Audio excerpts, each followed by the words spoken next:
It'll push out the foundation.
plus 5T. But they say 1 plus 5T, some 5T. Oh, the one point, yeah.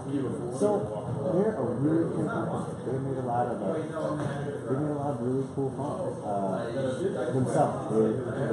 Nobody else's chips.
It's really incredible. Really smart people.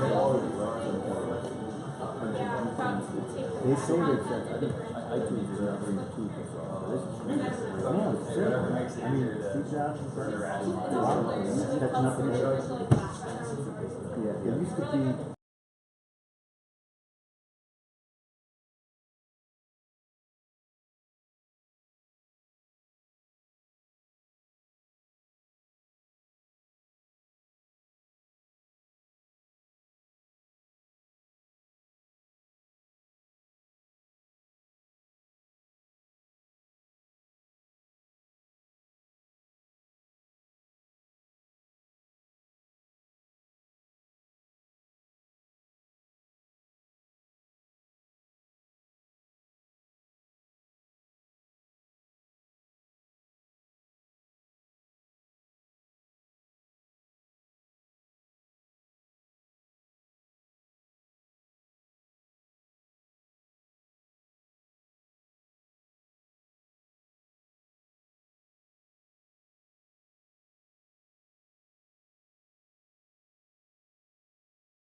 And they cut a hole.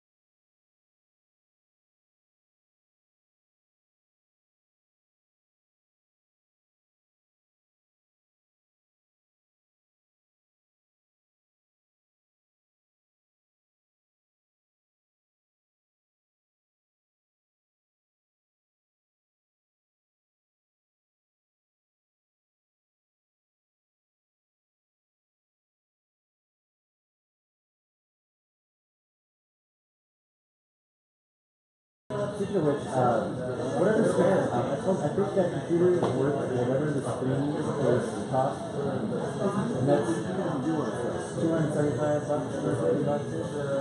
The screen is worth about $125. I think it's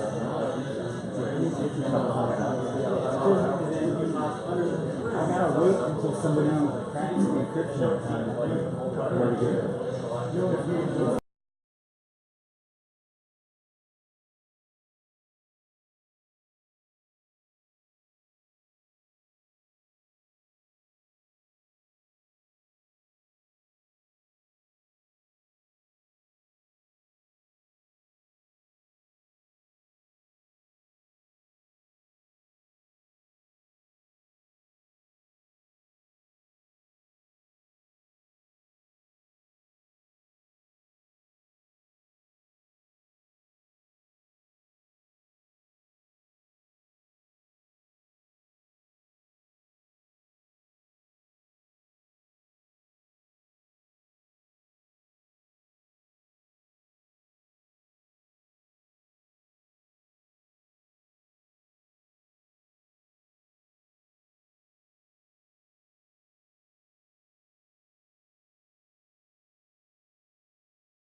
Doesn't the floor? I mean, if you think about it though, that's 9,000 square feet of concrete, right?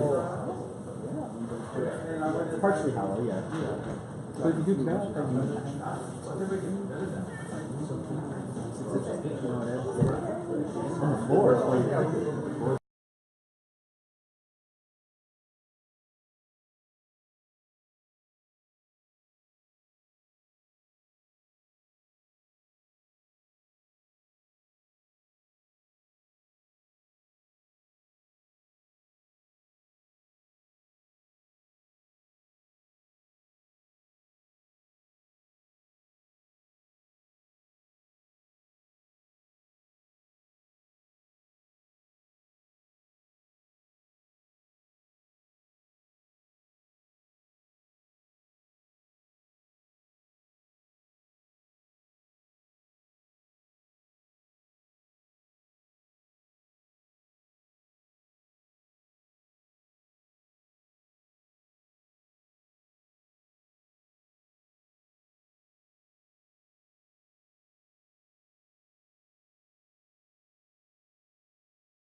end, it got kind of they're about 3/4 or 1 inch thick.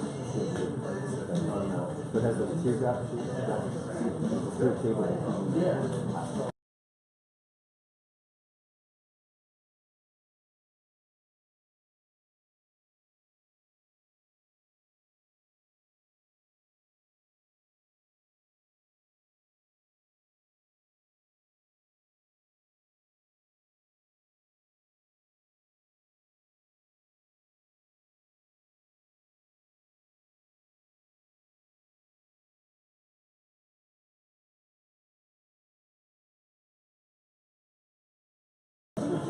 Well, I mean, in reality, we paid that.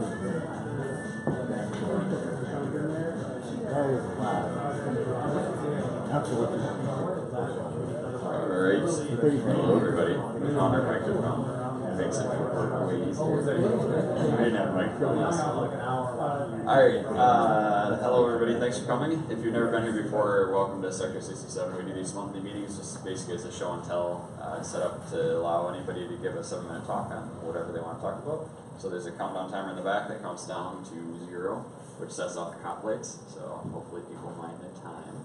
And other than that, afterwards we'll go around, you can say who you are, what you're interested in, and then if you haven't been here before and you want to take a look around, I can show you around to see what's here. This video is from this past several months. We're in the process of building our own building to replace this building, which will be getting ripped down in April. And as part of that process, we raised the roof on the other building.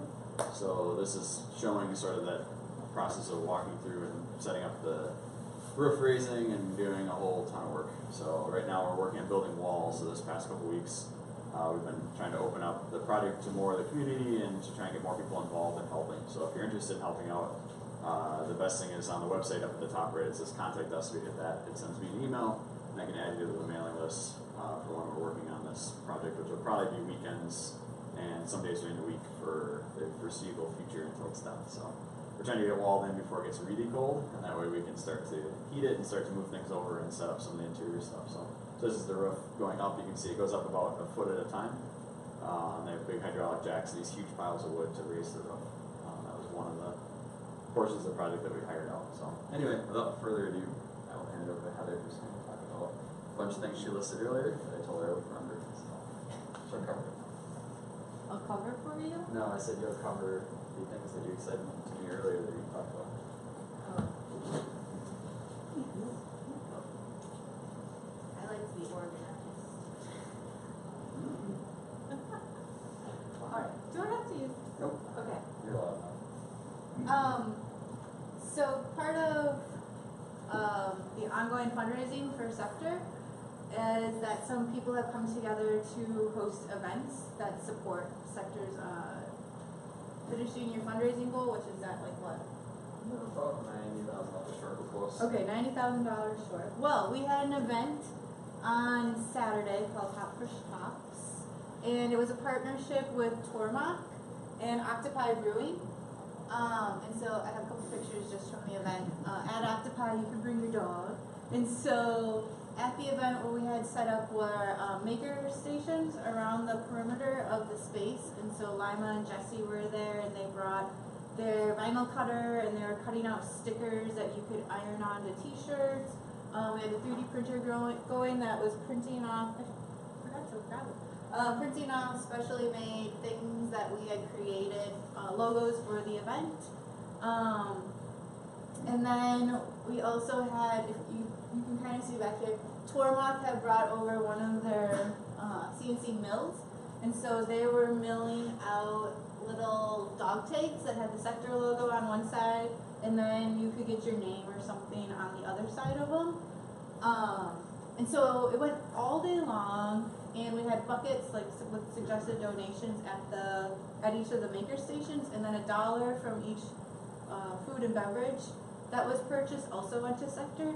And so we got the numbers back today. We raised about $1,200. So you're now at $89,000 for your fundraising goal. But it was a lot of fun. We had about 500 people come out to the event, I would say, throughout the day. Joe and Jesse had worked on this beautiful, and Mike and Kate. Kate did all the artwork. She did flag art. Made this beautiful kiosk that kind of demonstrates things that we've done either here or within the community. And on the back side, it has pictures from demoing at the new building. And so it was really great to just see the community. We had a lot of people who had never heard of sector before or had no idea what we do here. So it was a great way to get people involved. I had a lot of people come up to me and are like, I can do that? What? Why am I continuing to work in my cold garage at home? So hopefully also gain some new members from it as well. We have another event coming up tomorrow night. Capital Entrepreneurs, Blue, Heart and Design, and a couple other, there's like 6 total, local tech startups are partnering together to put on the Tech Gala. So all of the proceeds that are raised from the attendance will be split 50-50 between Sector and United Way. And then we're also doing a raffle. So a lot of, you've seen my emails spamming the list of get me your stuff. So we have about 20 items that members have made that we're going to be doing like ticket sale raffles at the event. So people will purchase their tickets, put them in the buckets in front of the different events or different items. And then Jim is making me like a wheel, like a spinning wheel. So then we'll go up and put all the tickets in the spinning wheel and draw a winner for each item. So it's gonna be a lot of fun. We're hoping to raise a couple more $1,000, so that will be closer to $85,000 is the goal. Tomorrow night it is sold out, so we know there's gonna be 200 people minimum at the event tomorrow night. So we're super excited about that.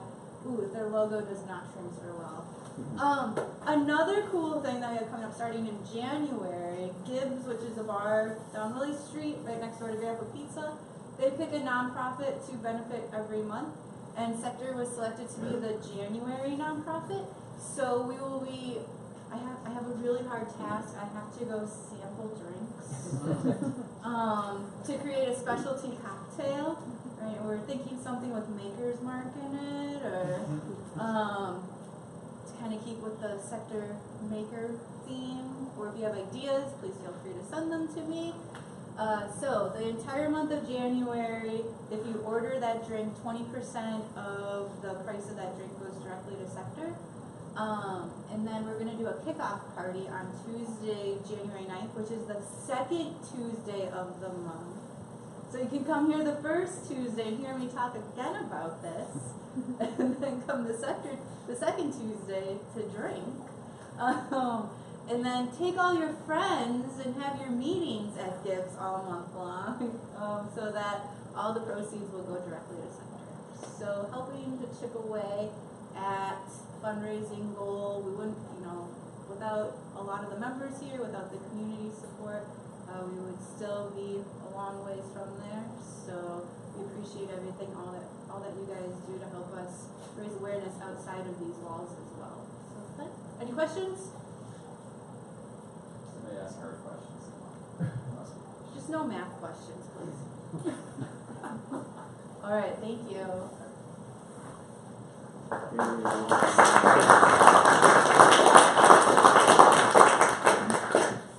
Alright, who's next?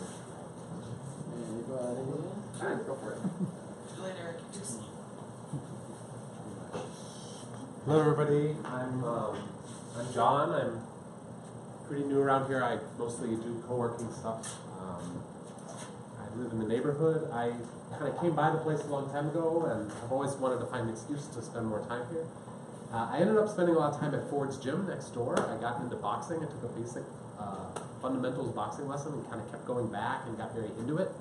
I'm not here to pitch that necessarily, but there's a couple of boxing is a pretty simple sport in a lot of ways. There's a couple of pieces of equipment that are kind of in every boxing gym. This is a timer, so it turns red when it's time to stop, and it rings a bell. It turns green when it's time to start boxing, rings a different bell, and then the yellow is warning when you have 30 seconds or a minute left in the round. So I was there, and then the other thing that happens at these boxing gyms is people take videos. So people train, and they want to see how they did. They want to check out their technique. They want to share it with their friends and stuff like this. If you go to YouTube and do amateur boxing sparring, there's just thousands and thousands of videos. You can see it's pretty crappy video. It's always somebody with a phone, and it's hard to get the whole ring in there. So I, over at Ford's, I got a sports camera, like a GoPro kind of a thing. I bought a little spring clip, drilled a little hole in it, and put a tripod head on it, and put this thing up in the corner, just as far as I could reach in the corner of the thing.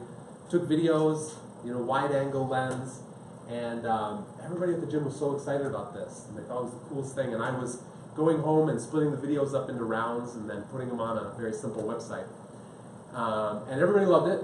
The only problem was that I would spend like an hour and a half at home doing all this. So I started thinking about automating this process. And at first I wrote a little very simple piece of software. Problem being that you have to know at least where the first round starts for the software to be able to kind of loop through and figure out where the subsequent ones start. Thought about how to do like image recognition to tell if people are boxing or not.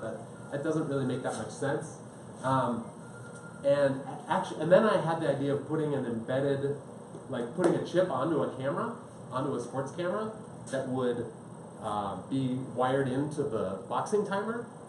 And I actually I don't even know if you remember this conversation, but yeah, because I came in here and I was kind of talking to Chris about it. I was like, yeah, I want to try to make this work, or like Raspberry Pi or something. I don't know anything about any of this stuff. And it was totally, I ran with your idea. You just kind of casually said, well, why don't you just use an iPad and just have it all there? Like it's got a camera, it's got the processor, it's got the, and I was like, wow, that's actually a pretty good idea. So that was really the kind of pre-birth of CornerCam, which is my iPad app that I'm now using in Ford's gym twice a week. So instead of the tripod mounting, I just have, this is a screw-in wall mount. I've been playing with a lot of these different things with an iPad holder like this. You can kind of put it up there, and it's removable.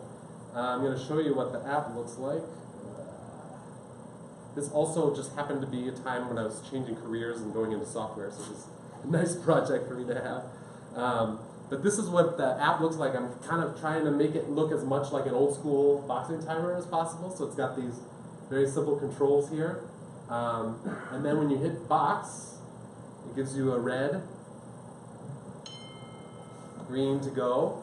And it's amazing how people at the gym have kind of gotten used to this, and they're like, hey man, where's the CornerCam when it's not there? So you can interrupt it in the middle. There's a setting where they actually really like having the timer on there. You can have the count, all this is so easy to do on software. It's not that easy to do otherwise.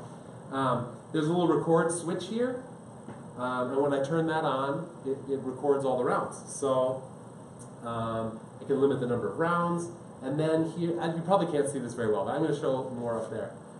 There's a little gallery of all the videos that have been taken.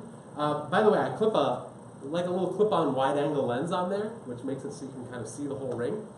And then the last bit is I'm calling it the web link, as if it's like the only web link that there is. But I don't know if I'm ever going to brand it, but this is my site, so I've kind of turned this into a nascent venture. Yeah, the front of the site I have, you can see my little visual representation of what it is and how it works. That's a picture of it hanging up in Fords.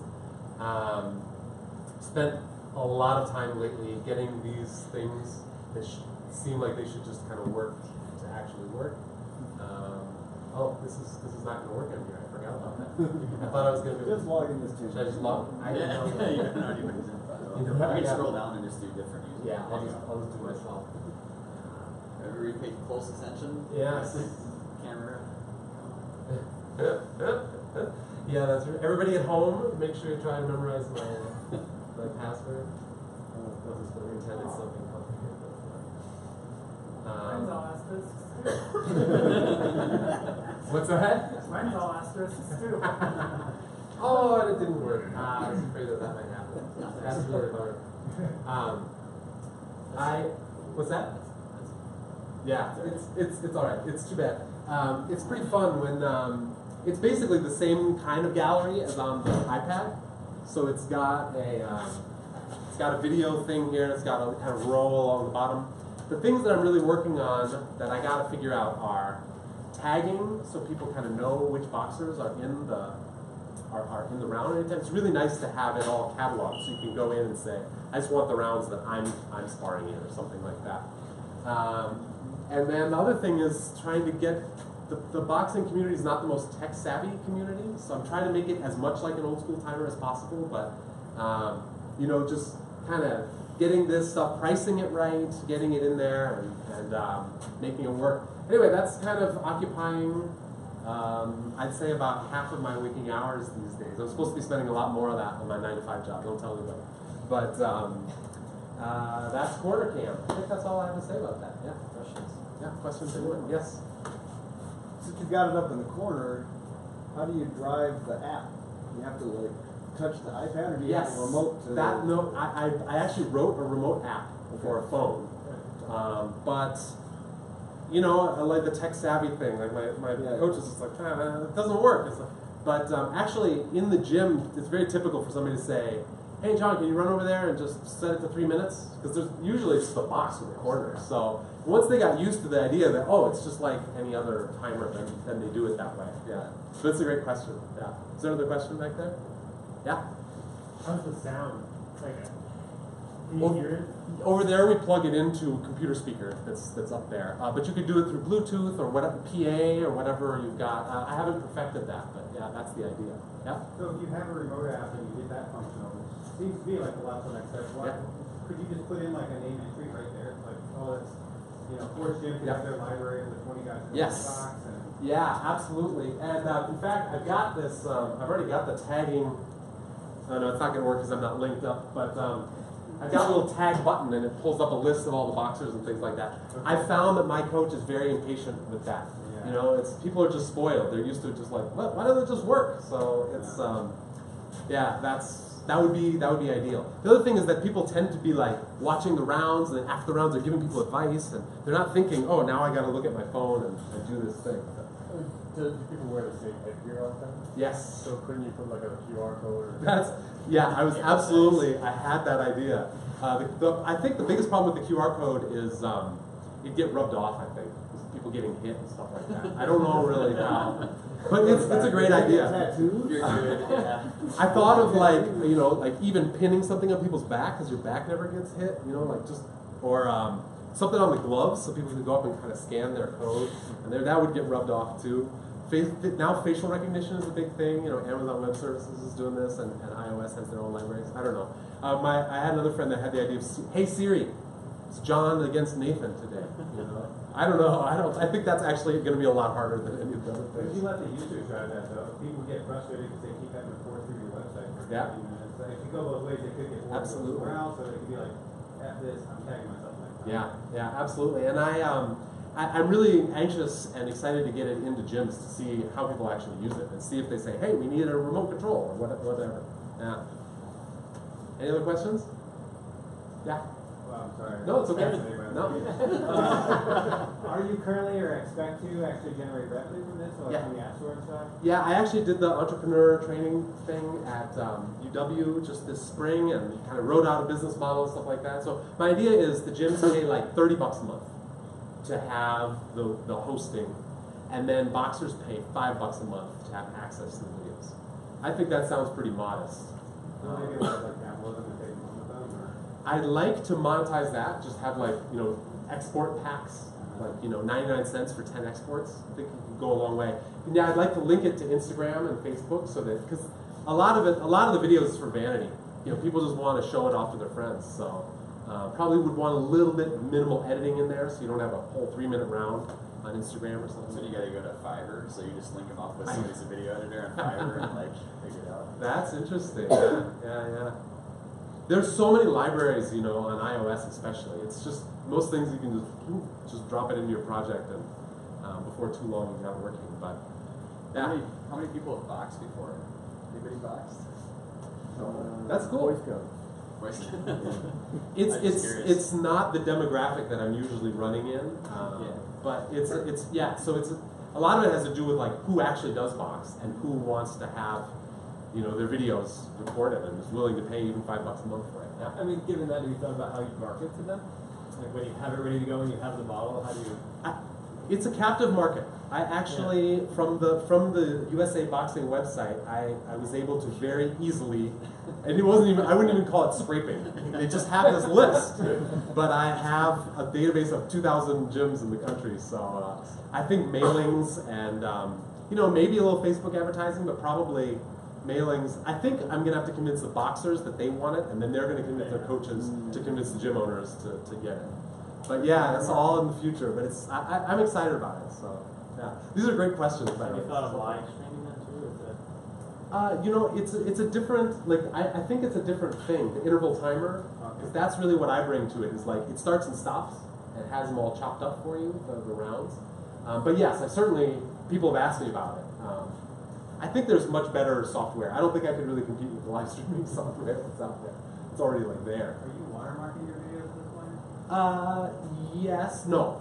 Yes and no. It seems like a good advertising. Like, Yeah. their boxer friends are going to send it to their boxer friends. Yeah. Like, Yeah, well, in the app, when you're watching it, it's watermarked for sure.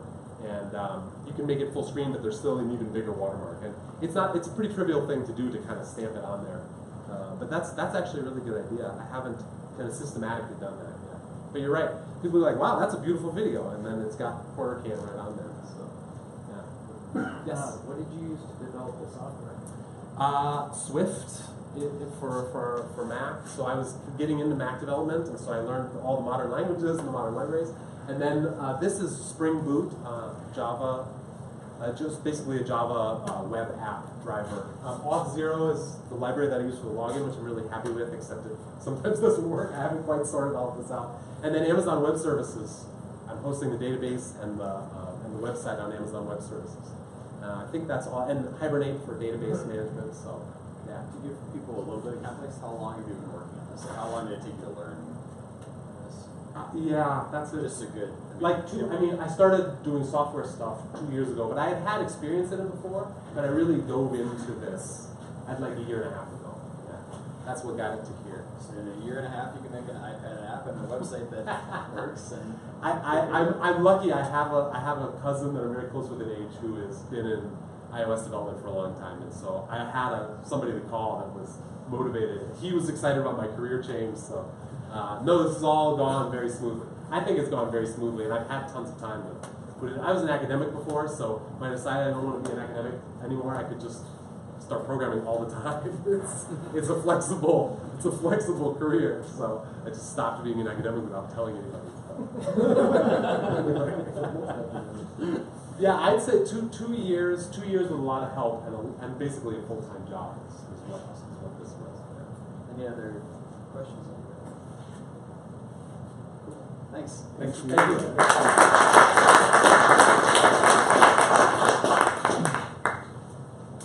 Well, I've been in software for 30 years and I'm sick of it.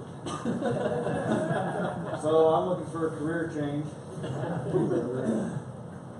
And, it's going to involve wood. So I'm Eric Preston. I actually just realized I've been a member here for 4 years now. Because I became a member as soon as we moved into our house on Center, and it was too small for me to work from home. So I run office space here because I work from home in software, and instead I'd rather be working on the table saw. So when Baraboo Woodworks was open to the public, they used to have all kinds of wood you could just buy, slabs or boards, and I just love, I'm like a kid in a candy store in the wood shop. So I was in there one day, and my wife wanted some bookshelves on either side of this fireplace, and I thought I'd make the tops with a live edge front. She hated that idea, so I didn't do that. But I bought this slab from Baraboo.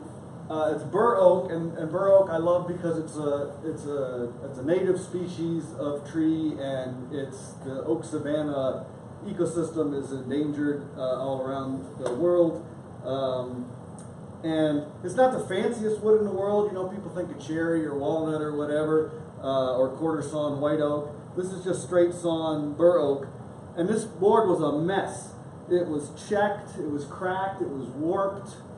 But I bought it because it was cheap. It was like $40, and so I'm like, cool. I'm gonna make a tabletop. I had no idea what I was doing. So the first thing I needed to do was flatten it out, right? Because it was just warped and a mess. So I went to Chris and I said, Chris, dude, this is when I used to bother him all the time. Then he went in the hospital. I couldn't bother him anymore. That's some dedication, man. I said, you need a bigger planer. You need a wider planer because that thing's, I can't fit this board through there, you know? And he's like, no, why don't you just use the panel router? I'm like, oh, what a great idea. So there's a panel router in there, and you can operate it manually. So you put a big, like 1-inch bit on it, and you screw this down to the table, and you obviously want to get your router square to the tabletop, and you want your tabletop to be level and all that crap stuff. I guess the tabletop doesn't have to be level if the router's square to it. But at any rate, so you just kind of run it back and forth, and you got a flat board. So that worked great. So that was step number one. Step number two was, well, cutting the ends off. That was pretty easy. I could use a table saw for that. Step number three was when you use the router, it leaves little ridges because it's never going to be perfectly flat to the board, right? It leaves little ridges. Well, how do I get the ridges off? Well, I've never used a belt sander before, and I know this is all low-tech, really boring stuff, but I looked on YouTube how to use a belt sander, and it's very intimidating. I think a belt sander, you're going to take it and it's just going to like throw you across the room, you know. But no, it really was pretty easy to use. I bought some belts and I just belt sanded it, flat as could be. I still want you to buy a Festool Rotex sander because those things are awesome. And I could have really done the whole thing with that. I could have done the rough stuff as well as the fine finishing with this Festool Rotex, but they're like $1,000. Okay. Well, no, the sander's not $1,000, but they want you to sell the dust collection, buy the dust collection with it. So anyway. So then I had to figure out how to get the bark off because the bark was kind of coming off in pieces. Sometimes you can leave bark on the live edge, but sometimes it just doesn't work. So YouTube again, take a chisel, it's not a big deal, and then you got to sand the bejesus out of it because the sapwood on bur oak is really fibrous and it doesn't sand down really smooth like some woods do. So it was really hard to get this part smooth and not kind of fibrous. So then it was all checked in here, but I think it's kind of cool, right? I mean, it's all these star patterns and stuff. So then it's time for epoxy, right? I'd never used epoxy on wood before, so I went to Woodcraft, and they sold me a very expensive set of epoxy. And then I went on YouTube and figured out how to do it. Here's the thing about epoxy. There's two things you got to know about epoxy and wood. One is, if you take the holes on the bottom and you think you got it sealed up, you don't. So you got to tape it some more, and then you got to tape it some more because it's just going to leak out. The other thing is, when you start filling the holes and you think you got it filled, you don't. So you got to keep filling it. I must have done this like 3 times where I had to fill it, sand it, fill it, sand it. only because I didn't know what I was doing. I think you could probably do it in one pass if you knew what you were doing. Then, of course, you just got to do the regular sanding and then finishing, and I used some general finishes stuff that I really liked. And actually, I like the sanding and the finishing part the best. Some people say, "Oh, I hate sanding," but to me, it's kind of meditative. So that was fun. And now the last thing is, this is a tabletop. I haven't solved the levity problem. So my good friend Tim Stankovitz, who I don't think is here tonight, does this amazing metal work for table legs, for various things, for dining room tables, coffee tables, whatever tables. He does all kinds of metal work, but I wanted to work with him to build the legs for this, and he said he would, and that was about 6 months ago, and I don't want to harass him anymore, so I don't know if he'll ever get around to it. I don't really even have a place for this in my house, so I don't even know what I'm going to do with it. But I want to make a lot more of them because I think they're really cool. And Sean and I are going to start cutting trees down and go right from the scratch. We're going to cut trees down, we're going to slab them out with a chainsaw, and then we start. So that'll be step 1 and 2. Talk to Alex. And then this will be, and then, all right, let's do it. I'm ready. I got the trees picked out. I've got a sword. I got a walnut that's this big. Does the city know? No, it's not the city. Not the city. No. I got a cherry tree that's got a fork in it that's going to make the most awesome coffee table ever. I don't know where I'm going to put it because it won't fit in my house. And my wife wouldn't let me have it in a bigger house. So that's it. Thank you. Questions? Questions?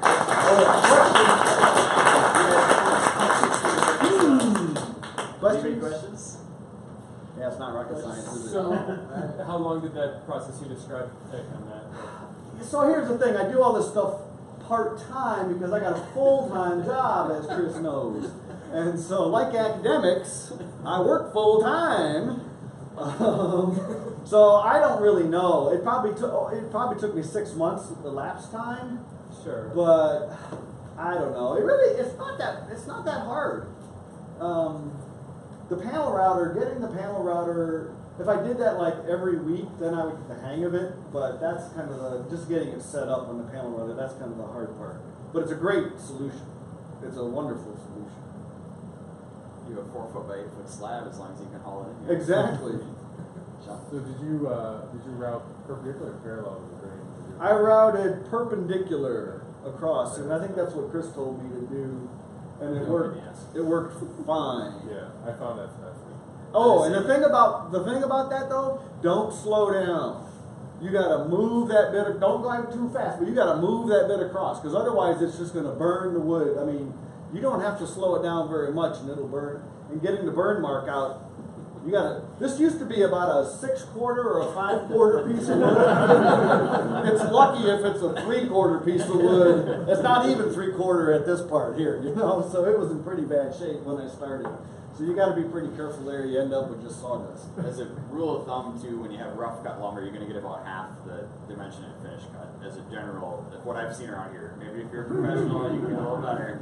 But most of the time, it ends up being about half the thickness of what you bought. It makes Unless Jim, it's really flat to start with and already really dry. Yeah, it makes Jim Rasmussen really sad when he sees me creating all this sawdust out of a piece of wood. But otherwise, it's just going to rot. So I mean, at least I saved some of it. Any other questions, anybody? Cool. Thanks, Eric.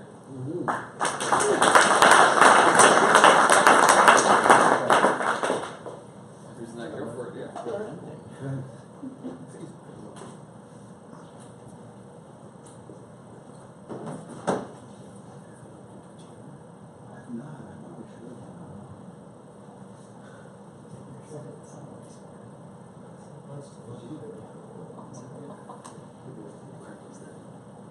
Oh, look at this. Keep myself together. All right, so I'm Josh. I'm going to talk a little bit about my very early prototype of a networked temperature sensor. So my objective is to sort of have a lot of basically just remotable thermometers. I have a lot of things I want to do with them. That's not so much the point. All right, so some design goals that I had in mind embarking on this. I do want a bunch of them, so they need to be pretty cheap. I'm shooting for maybe around $20 a unit. I think I can do that, give or take 5. When I get them out, I want them to just kind of sit there and work for a pretty long period of time. So I don't want to have to futz with them. Some need to be battery powered and work for at least many months. Range-wise, I want to be able to cover my whole house and hundreds of feet outside. So some of my use cases involve like outbuildings that are relatively far away, livestock waterers I don't want to freeze. So I want to be able to reach all of those and get data from them centrally. And basically, I want the network to be flexible. I want to be able to add, remove, have broken sensors. I want to be able to change the logic on the back end and not have to go touch everything, right? So it can't be tightly coupled. So a bunch of ways I could do this. I chose the ESP8266. If you follow this stuff, you're certainly familiar with it. It's a small, cheap, common 32-bit microcontroller. It's cheap, $2 or so for the bare module like this. And for that $2, you get the whole system on a chip with Wi-Fi and all the usual stuff you'd expect from a microcontroller. So a bunch of GPIO and other peripherals. Lots of different firmware choices. You can use it in an Arduino IDE. You can write C and download it. I chose in this case to use Lua, which is a high-level scripting language. I hadn't used it before. I don't know that it's the right choice here. Honestly, it was just a shiny thing. I thought it would be fun to play with. And it has been here. It's sort of a different model if you're more accustomed to a procedural approach. And I mean, this is, so far, software-wise trivial, so it wasn't a big deal. The bare board's $2, but for a little bit more, Adafruit made a nice breakout that's a lot easier to work with for prototyping. When I figure out exactly what I want to do, I'll probably fall back and use the cheaper one.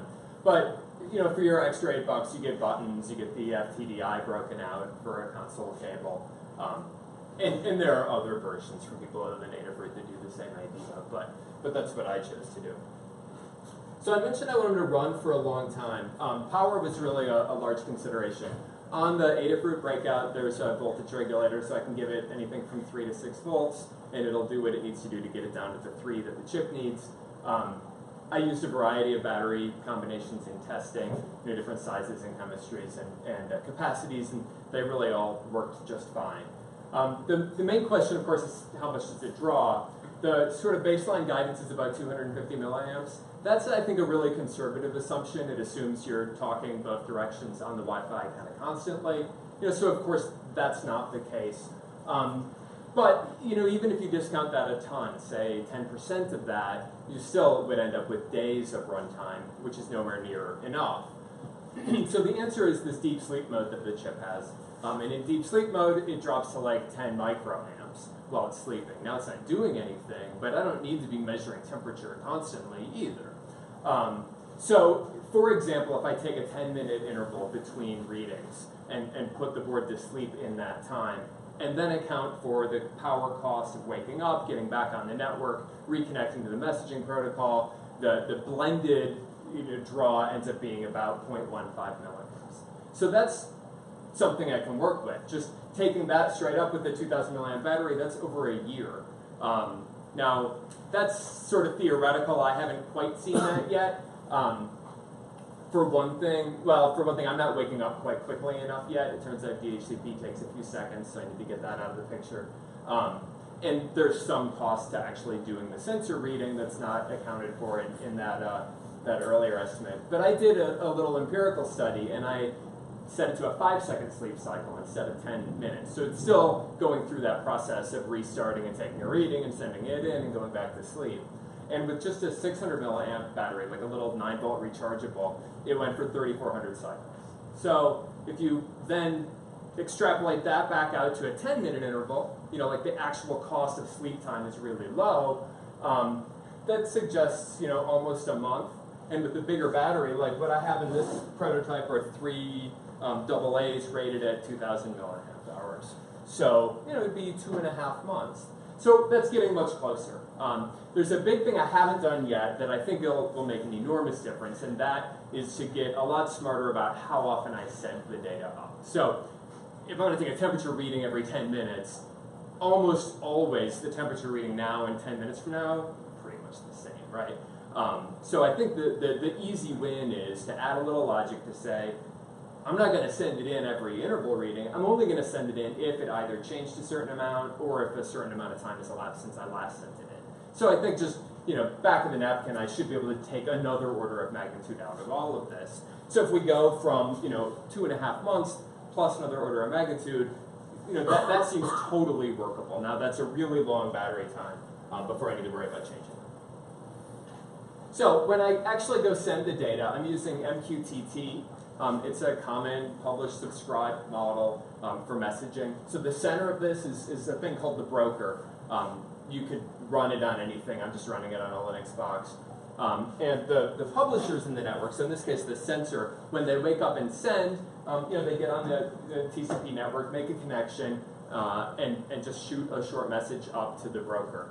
Then other software bits can subscribe to different topics on the bus and then get those updates. So in this example, I don't know if you can read it, the orange highlighted bit is the topic that indicates temperature from this sensor instance. So on one bus, I can have a bunch of sensors, we're taking a bunch of different readings, and a given reader, a subscriber, can choose which parts they're going to care about. So if I just want to graph temperature from one sensor, for example, I subscribe just to those updates and I get them from the bus and I'm good.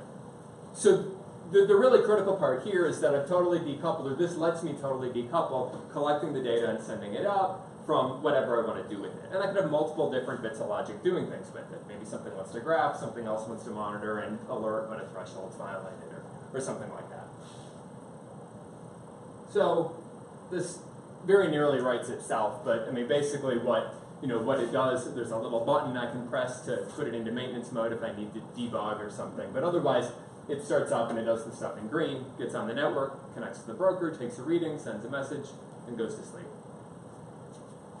So, like I said, this is a super early stage prototype. I actually had it in a much smaller box, but I forgot that the USB pins went off, so it didn't fit. But other things I want to do, now that I've got that kind of stable and working, I want to move to the back end side of it and work on what I do with the data, presenting it, letting it alert me and that kind of thing. And then work on a couple other form factors. So I have a little AC wallward enclosure that I'm hoping I can fit the bits into so that for like places that are connected, I can just have it sit there in the wall and not even worry about the battery. And then the other end of the spectrum, I think I should be able to get a pretty small solar panel that keeps a small cell powered so that for outdoor use it could just run indefinitely. So, some other stuff I want to do, but that's good. So, any questions? What kind of Wi-Fi range does it have, and does that affect the power draw? So I haven't tested its Wi-Fi range or the power implications of that closely. I have, so I have an antenna on the roof, and I have read one easily from 400 or 500 feet away, and that's just with its little onboard antenna, inside a building. So that's an area I need to look at more, but so far it seems sort of amazing. And then some of the breakout boards have a space for an external antenna if you need it. Do you have commercial plans for this? No, I don't think so. I mean, this is just an itch I wanted to scratch. Well, the reason I'm asking is because of if you only write up when there's a change, and if this is in my house and I haven't seen a change in 4 days, right. Is there a pull button or a... Well, so I didn't explain that very well. What I want to do, so there's a bunch of flash memory on the chip, and then there's also a fairly small amount of memory in the real-time clock that's on the chip, and I'm already working with that. So what I'm thinking is I'll take the reading, so let's say on the cycle where I'm not going to send it up, I still take the reading, I save it locally along with its timestamp. So when I do go send it up, like say every 10th reading or whatever, I send them all up. Okay. So you're still going to end up with all the data, you just don't get it like immediately. You have a small bit of latency on the typical read. Yeah. But yeah, I mean you could have a button to make it go now, or depending on your power situation, you could have it send all the time. Right? I mean, you can put a bigger battery in it, right. Plug it into the wall. I mean, it could, if it was plugged in, it could be on all the time, sending updates, every second. Well, with that broker, you can queue a message, right? So then you just phone home every 2 hours or something, maybe just if you wanted to add that feature. Right. Right. Oh, that's sort of next thing on my list, so yeah. I'll let you know what happens. Because I think, that's going to make a huge difference to what I can do with just battery power. Could the sensors forward messages in case they're out of range of the broker? Oh, like a mesh between them? I mean, Yes, but then they'd have to all be online. I mean, there might be easier ways to do that. There's a protocol called Zigbee that I know at a super cursory level that is designed more to let meshes like that work. You know, there are also people that have built that as sort of an application on top of just RF, you know, instead of Wi-Fi. But in principle. Do you know how this would compare to commercial solutions that are out there? I haven't looked, honestly. Like, this is totally just Fun. yeah, right. And for me, like, the main hobby versus not hobby distinction is I don't actually have to ask myself those questions. So probably this is a totally solved problem, and this is all, you know, just for kicks. But Maybe you can do something better. Perhaps. The idea of manufacturing is a little unappealing. Any other questions? Awesome. Thanks. Thank you.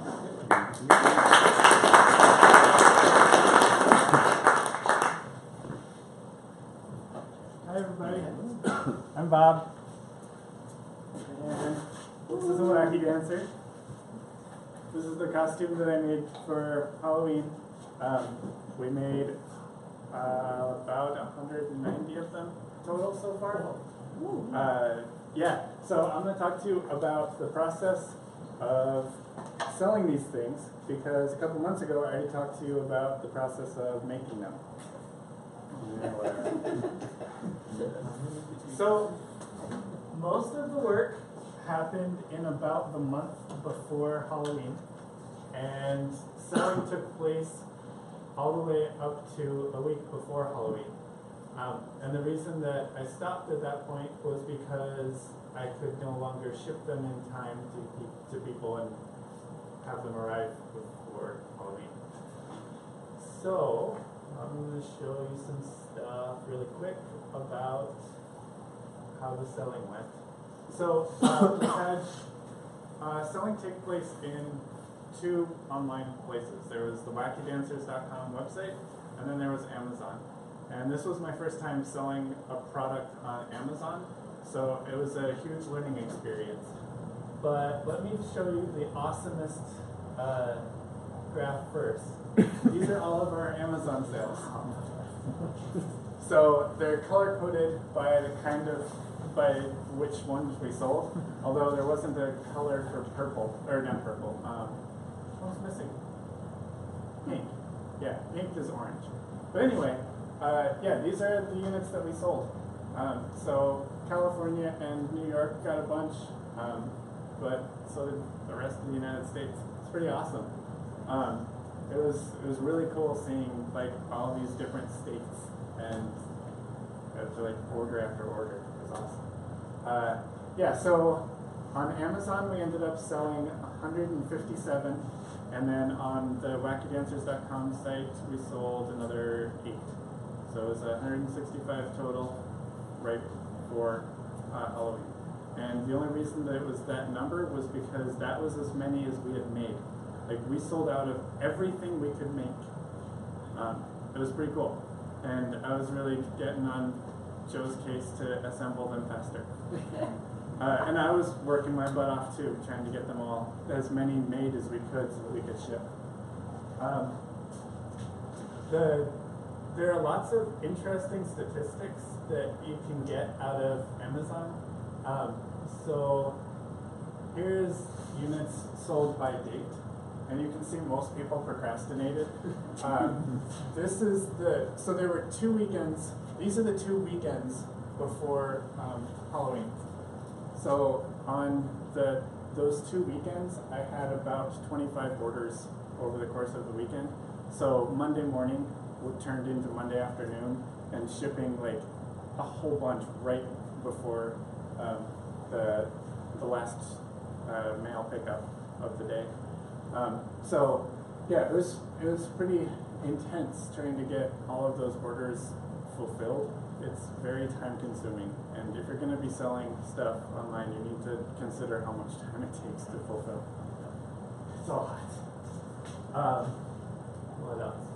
So another interesting statistic was we had about, it doesn't show up very well. So of the different things that we sold, We averaged about 3% buying. So people would view the page and then 3% of them would actually purchase. And I think that that's kind of impressive because it's not easy to buy your product on Amazon when you've just started listing. So this was what the page looked like. And you can see all buying options. That's not buy now. You can't click a button on here to put this into your cart, and it sucks. You have to see all buying options, and then that takes you to another page where you can add it to your cart. So despite this, we still had all these orders, which is great. Next year, we're going to have to figure out how to own the buy box, which is a phrase used for making sure that that is a button to get it into your cart. But yeah, it was pretty intense trying to get all of these pages set up and answer buyers' questions and make sure that Amazon was all taken care of. They charge so much. So it's $40 a month just to exist. And then for every sale, so we were selling them for $80 each, and they were taking $13.65. And that's just for the privilege of having to click 3 times to be able to add it to your cart. It was ridiculous. But we were listing it for $60 on the wackydancers.com site, and we only got 8 sales there. So it's totally worth it to go through Amazon. And we didn't do any advertising. We didn't pay a cent for advertising. What else? I feel like I'm all over the place here. At the end, there were 2 people who requested a return, and this was after Halloween. So I'm like, what the heck, guys? I replied with, in order for us to accept, or to give you the full refund, it has to still be in its packaging and obviously not be worn. And I haven't heard from them since. So that worked out well. We've had all great reviews. Some people even posted videos of them in the costume, which is great. Because I can't make videos, I can only do images. So I don't know why they make it so hard for us to sell on Amazon. It's ridiculous. They don't pay you until a week after the purchase, because if there was a mistake in the order, they don't want you to have the money yet. They want to be able to resolve it before they give you the money. So, so that was okay. That it only took a week to get the money to me. Like if you were retailing it, then it could be 30 or 60 days or longer. I don't know. What questions do you guys have? Yes. The fees through Amazon, does that include payment processing? Yes. And that's all taken care of on there. Right. So you just deposit it. Yes. So that brings up a good point. We did not use fulfillment by Amazon.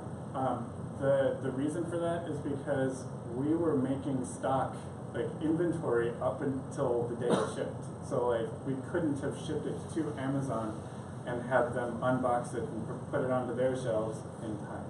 So if we do this again next year, we will do this again next year. We will have the inventory made and shipped to them probably 3 months in advance, so that they will have time to get it and unbox it and put it on their shelves and have it show up, so that we can do fulfillment by Amazon. And what's the advantage to that? So then I won't have to do fulfillment. It's Amazon Prime too. Right, so the buy box will now say ship or buy now and get it in 2 days, and I don't have to worry about that. So one of the things that I did have to worry about was shipping. So in order to sell on Amazon, you have to offer the same price for shipping, and you are in the continental US. Well, it costs a lot different to ship to Madison, Wisconsin than it does to LA, like $10 difference. So what I ended up doing was just charging everyone $11, and sometimes it would cost $7, and sometimes it would cost $18, and I hoped that in the end it would work out.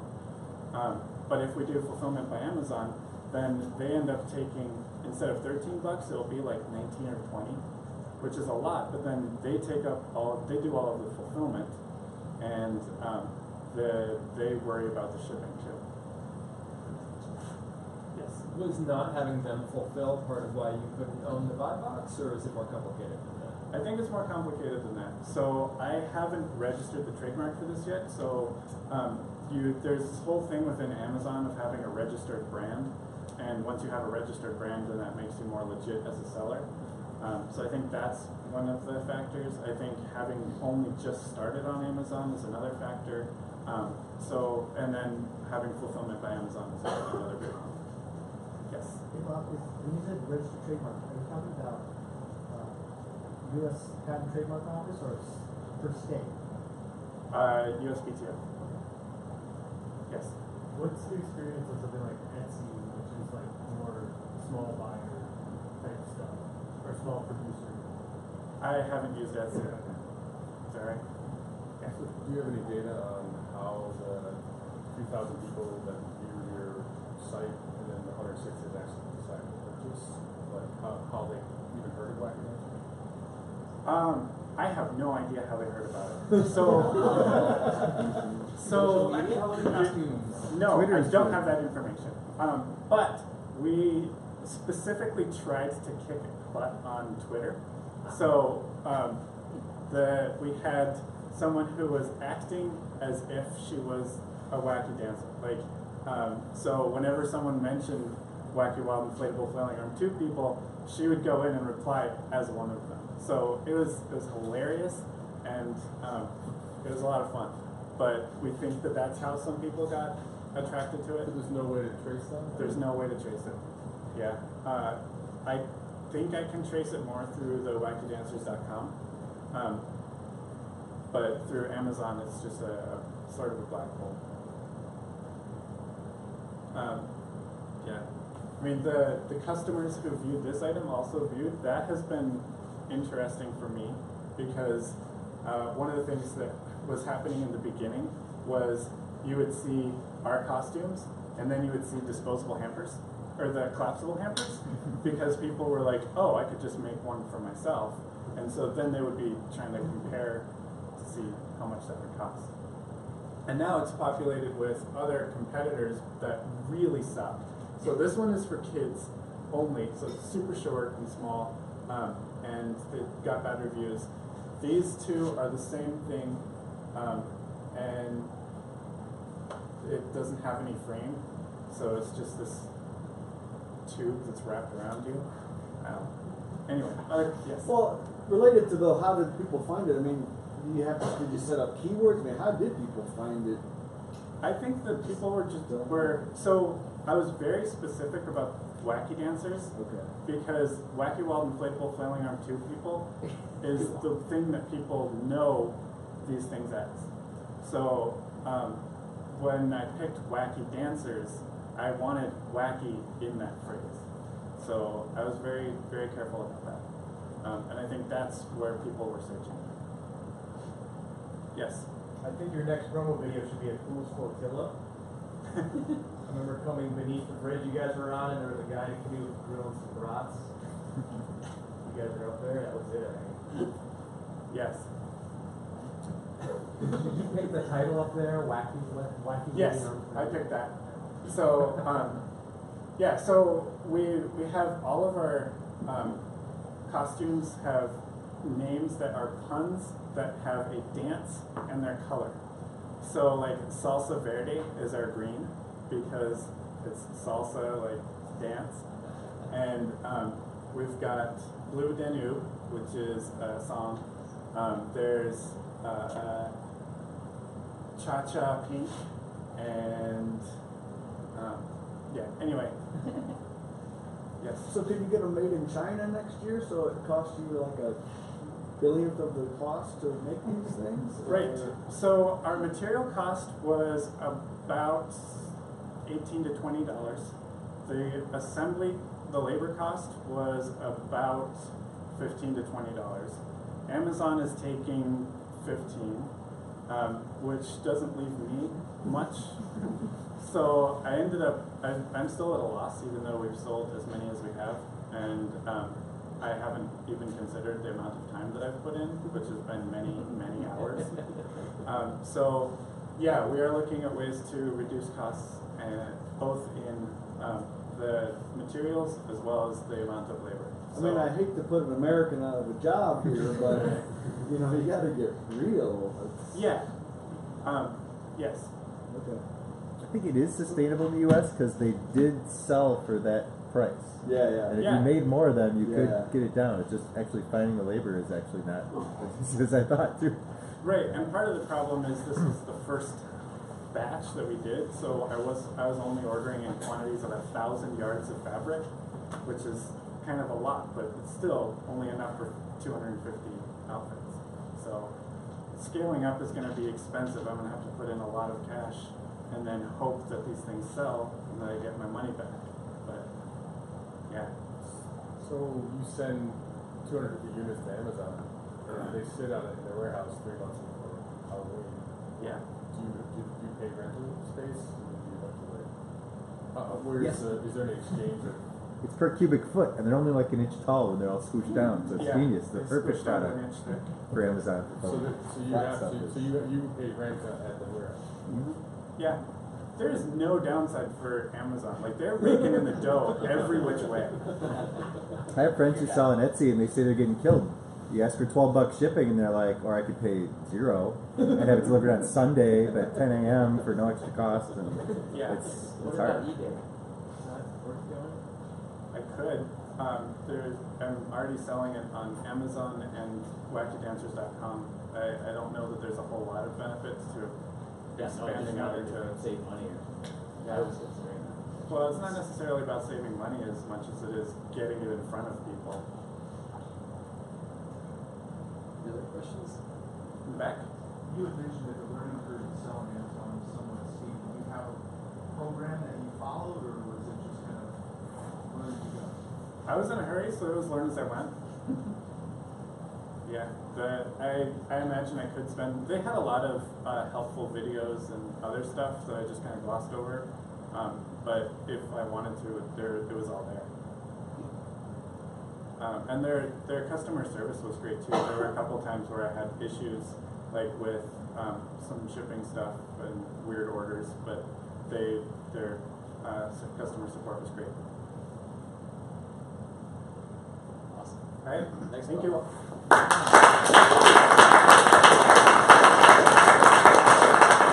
Is anybody else? Wasn't that Rich? I think that was everybody. No one? Yeah, go ahead.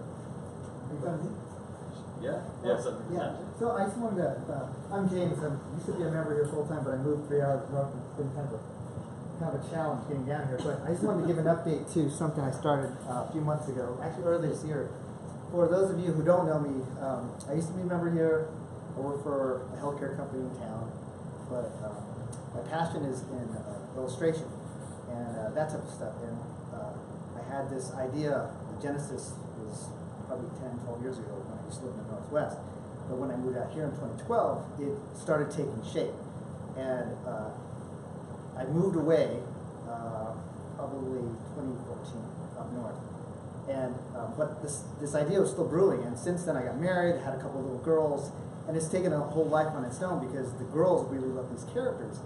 And earlier this year, Chris put out another email blast, which was regarding the UW L&E clinic, and if some of you are not familiar with the Law and Entrepreneurship Clinic, I think that's what it's called, it's an excellent resource, and I don't live in town, but I was able to take advantage of it. So if you're not familiar with them and you live in the area, by all means you should check it out because it's such an amazing resource, and it's free if they take your case in.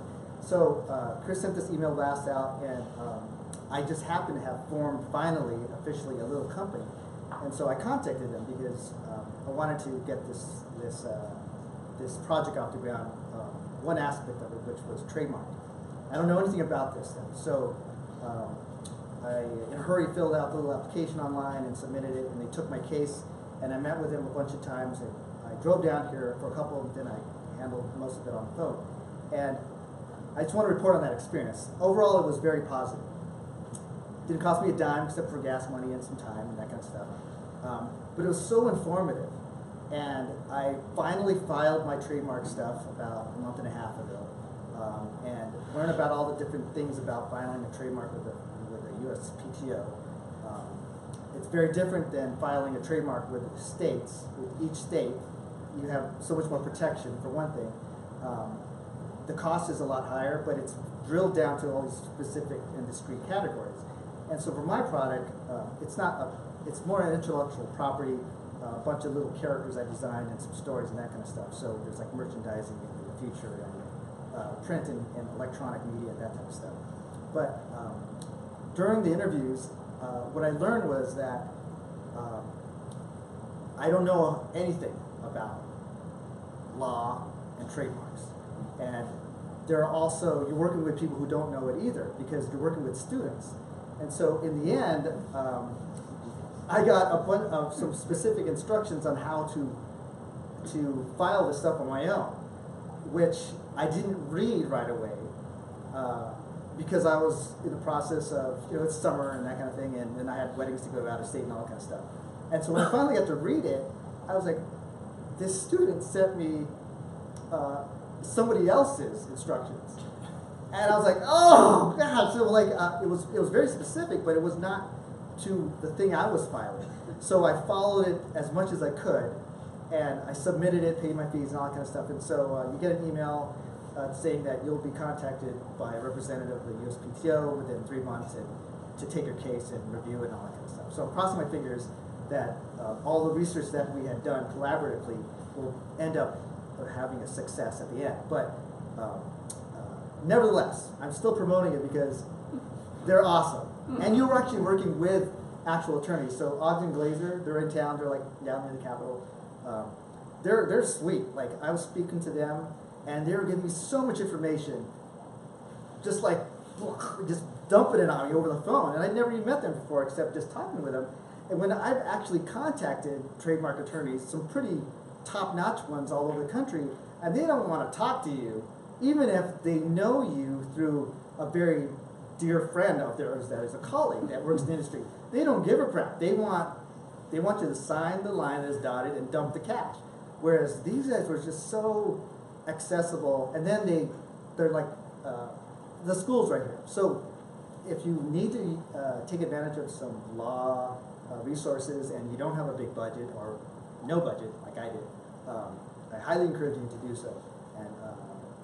And who knows what you'll be able to glean and or get accomplished with those resources. I'll have an update hopefully in another month and a half as to what happens to that trademark. And I haven't talked to the attorney who was working with that student, because I was just, when I read, I'm like, what? I'm not, these aren't cosmetics. It was like, what is this about a cream? I'm like, oh my God, what is this? And the student, he's like, he emailed me, like these are kids. He emailed me, and it was like, I didn't know it was coming to an end. He was like, oh, this is what you need to do, and by the way, after this, you can't contact me, this is like over. I'm like, this is over? Like, I was never told in any of these meetings when there was like an end to it. I was like, oh my God. So, yeah, so that was part of it too. So you kind of get what you pay for, I guess. So that's all I had to share. Questions? Yep. Yeah, I was curious. I actually applied, and they told me that I accepted. I just haven't heard from anybody yet. But how long did it take for you before somebody actually got in touch with you specifically about your thing? Do you remember? It'll be spring semester now because we're up on the holidays. Yeah. So like, I applied.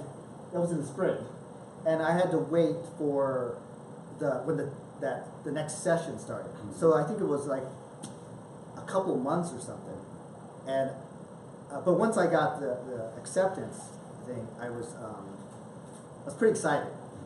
But the thing was, I contacted Ogden and Glazer. They're married, I think, mm-hmm. And one of them, I always forget who's who. She's the trademark person, and I didn't know the other one was actually going to be working on my case with the student. It's just, I guess that's how it ended up happening. I was like, oh, this is sweet. I already talked to you. So we already had this rapport. So it was really cool. And but like they're as a duo, they're pretty cool. Like she has like these free, like a series of things she does out at Research Park or something. And it's hard for me to, like, couldn't get out there at all for any of these. But she started broadcasting some of them on, like, through the web or something. But I hope that answers the question. Yeah. Anybody else? Well, I worked with them a few years ago for a software license. And I think I was able to get some questions answered after the student was done. I could still talk to the advisor. But my experience was that they insisted that I write a license that was fairly long and had a lot of legalese in it. And I wanted to make my license one page and really user-friendly so that people would actually read it, you know, because it was very important to me that they understand the terms. And they didn't want me to do that. They wanted all this legalese, boilerplate stuff. And so I sort of compromised. I put some of that in there and put the rest in there. But they were saying this is unenforceable. So who knows? Yeah. But it was great to talk to them, especially the advisor was very helpful. Yeah, when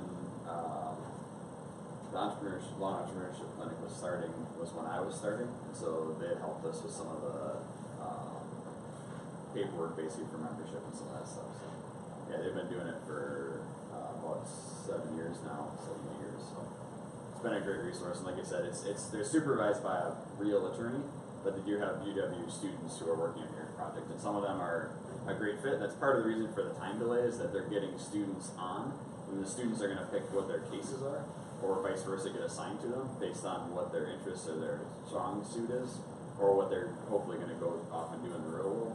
So some of that stuff, it takes a little bit of time on their end to coordinate all that. So. Are they law students or are they? They're law students, yeah. And you just have to be, I think, just a resident of the state. I always thought it was like a thing for students Actually, you or don't something, have to. but That's what I was gonna say. like I don't know if you have to be a resident. You can just. I don't think you can have to, do it. because when I spoke to the person who's coordinating everything, he asked that question, and it was also in the questionnaire, but you don't have to be in the city, you don't have to be in the state, but and you don't even have to have a company. Oh yeah. But anyway, all the information is on their website, so like that. But for me, at least, I got a lot out of it, and I hope it all pans out. Yeah. Awesome. Yeah, thanks. Yep. One more.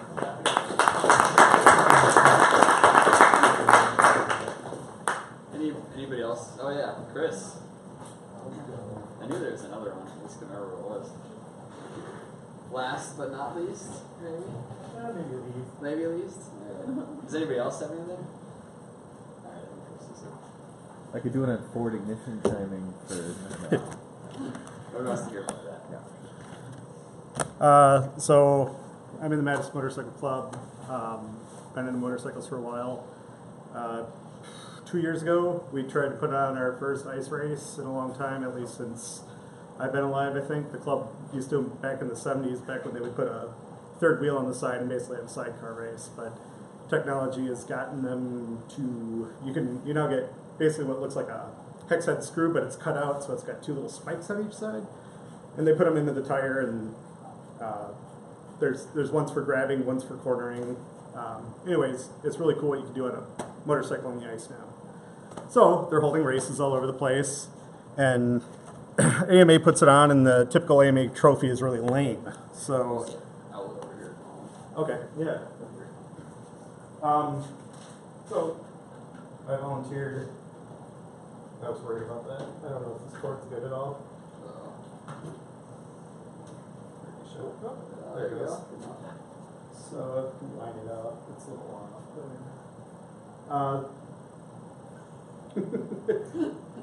Presentation gone wrong. So this is last year's trophy. Did it on the router in there. Just got some acrylic. There's a plastics place over by Farmer Fleet. Used the V-carve bit And of course, this is backwards. The Frosty Cheeks is the name of our event. This was my test piece. I cut it backwards. I ended up cutting them from the backside so that the front's smooth. And this is the one that probably cut the best because I had a new cutter. I had to chip out a bunch of the plastic as it curled up. But doing this one took a lot of time. I had to position them, and I couldn't do them all in one night, so I'd have to keep coming in and re-registering them onto the stinger. I want to call it the V-carve. So yeah, I really like the design that I did in Photoshop, but it took a while. Actually, I ended up doing this in SolidWorks. Trace it to make a DXF, and then Stinger will trace the DXF file. And this is just a font. This is just a font. It's just laying it out. So the new one, I thought I'd change it up. I could just cut more of those for this year's trophy, but I like being different. So asked Chris for help on the laser. I used Photoshop to do 2 different tests. One was kind of the Han Solo and carbonate effect, which is kind of known as emboss. And then the other one is kind of like tracing the outlines. I took a few filters in Photoshop to get it how I want it. But what I learned was generally, as I expected and found out, that less is more when it comes to this kind of stuff. So the effect, I think if I got more contrast in here, I'd like this one as much as I like this one, but this is less laser time, and the snow ends up looking really cool, which I would add to this one, but I got to do all the words, but I just kind of did a test print. But this kind of made me think you could basically take any photo that you had and do it on the laser scanner, edge light it, make it really cool. The edge lighting was really easy. This is just a routed piece of wood. So there's a router table in there. You get a dovetail piece, or dovetail bit, and then just run it through. I got a 1/2 inch wide because you can get 1/2 inch LED on Amazon for really cheap. Cut it up, and then just there's a box of AC adapters in there, and you don't even need 12 volt because you're using only this many LEDs to light it up. So like a 9 volt, 5 volt will work, and there is a pile of them in there. So I ended up making 12 trophies last year, and I'm going to make 12 more for the 4 different classes at 3 different places each for this year's run. And I'll probably use this design and do a little bit more photoshopping to Photoshop one in there and then put the words on for the different places and stuff. But that's about it. Just a pretty easy project, but might be inspiring for people here. Questions? The LED just comes as a strip and you cut it to length? Or? Yeah, they have it's like the ones around the door. Yeah, if you go on Amazon, you can buy like 17 feet for $17. How much does a seller get after Amazon? Yes. Sean? So last year's trophy, you just used SolidWorks because that was a CAD you liked? Yeah, I've been doing my cribbage boards with SolidWorks, which is kind of odd, I guess, but because I'm good with because that's how I know how to make a DXF that's really quick. You do it all by hand. Yeah, that's what I do. Any other questions? I'll ask one. Why'd you switch to the laser from the router? Basically time, because I can do everything I need to on the laser. It does cost more, but I can print those, have the laser trace out the edge, cut it out, have all the lettering done. Those up afterwards. Yeah, which I could do on the stair too, but it's more bits, and I don't know. This probably took 45 minutes to cut. That took 20 minutes, and then with cutting out, might even out, but they are getting a little bit smaller just by design. These were a bit big, but this is about. I mean, people expect a trophy that's about 1 foot by 1 foot. But the old wooden trophies were certainly lame, and when people saw these, they're like, oh my god, I actually want to win the race now. Most guys just go out and get a couple laps, and they're like, it's fun riding the ice. And then there were guys that were like, no, I'm getting a light at one. So I only lit up the top 4. So. Were you in the race? No, I was busy helping run it. Yeah, he makes the 13th trophy every year for himself, so he's always I'm always a winner. Any other questions, anybody? cool. Thanks, Chris.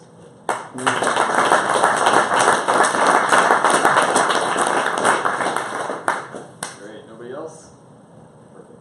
So we can go around. You can say who you are or what you're interested in or why you're here. Otherwise, and then if you're interested or want to take a couple minutes to take a look around here, if you come up here, I can show you sort of what's here for tools and space and whatnot. Otherwise, you're welcome to stick around as long as you want afterwards and hang out and talk to people with big presentations or whatever you want to do. So, Alex, you want to go? I'm Alex. I've been a member here for as long as I can remember, and I'm an electrical engineer by trade and whatnot, and I love doing everything. Richard Jones. I own a studio parent across the street. It's a Glass Point Studio. I recently became a member, trying to do some machining and woodworking, and various crazy projects. Mike Fisher, woodworker and member, and having fun working on new products, computer stands. That's my new thing. Sean, remodeler. Not spending a lot of time in this building, but helping out the new one. Christy, I'm a designer. Sean. My name is Kevin. I actually met Sean at the function. He mentioned this place. My son, who was next to me, has got interest in how he's building and putting things together, 3D printers and things like that. So I was joining him. You kind of said it. Like 3D printing is like my main focus, and like, I'm Chris. I wash dishes pretty much. I like to weld my pizza here. I'm Davey. I'm a wintertime member, I guess, when I work at my house. And I finally finished putting windows in all that house. They're done. And I'm only like $36 over budget. So. Just in time. I'm John. You guys all saw me that. I'm Peter. I've been a member for a few months, and as soon as I express my dues, which is a real problem, giving them the money, I'll be a member again. And I mostly make electric guitars. I'm Tom. I've been a member for about 3 months, and I do woodworking. I'm Mark, and I'm not a member, but I'm hired as well. I'm Chris. Mark brought me to the week. I'm Lita, and I'm just checking it out. I think I'm gonna get them all over, or myself and myself.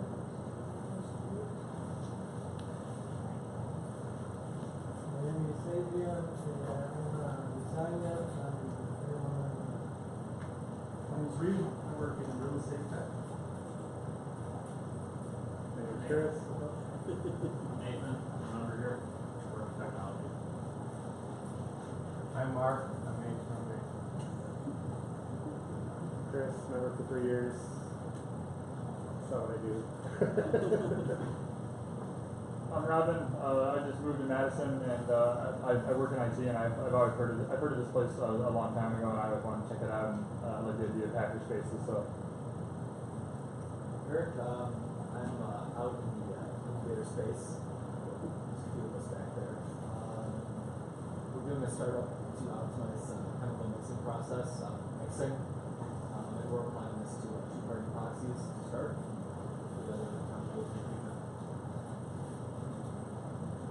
My name is Caroline. I'm a photographer, so I design homes. I'm Chuck. I've been a member for a couple of months. I'm a volunteer with the Wisconsin Science Museum. And I built an exhibit over there, so I'm working on a proposal for that. I'm still Eric. Ben, they do too much software and trying to get more electronics into that. I'm Bob. I'm a member. I do IoT stuff and consumer electronics and costumes. I'm Doug. I'm a member. I do some trading. I'm Kevin, also a member, software developer, also just hang out with like big code.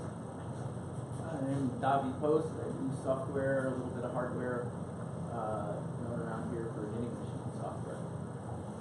I'm Josh. I do software stuff by day and various things. Thanks everybody for coming. Hopefully you had a good time or learned something new. And like I said, if you want to stick around and take a look at Eric's crazy live edge table over here, it's pretty cool.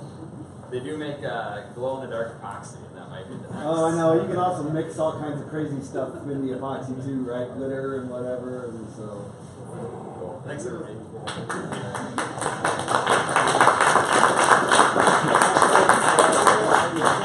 Oh, it just means that you can cut it. It's not stable.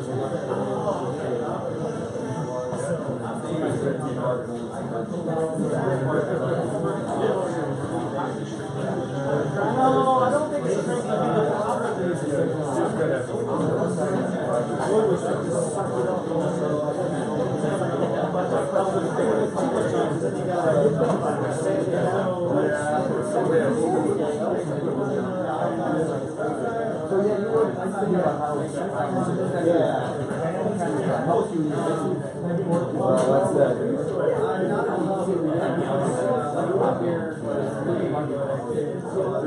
the problem is so now I kind of want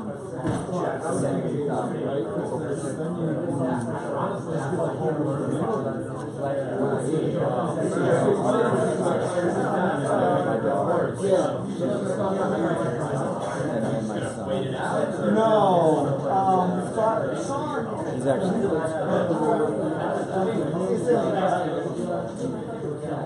Yeah, so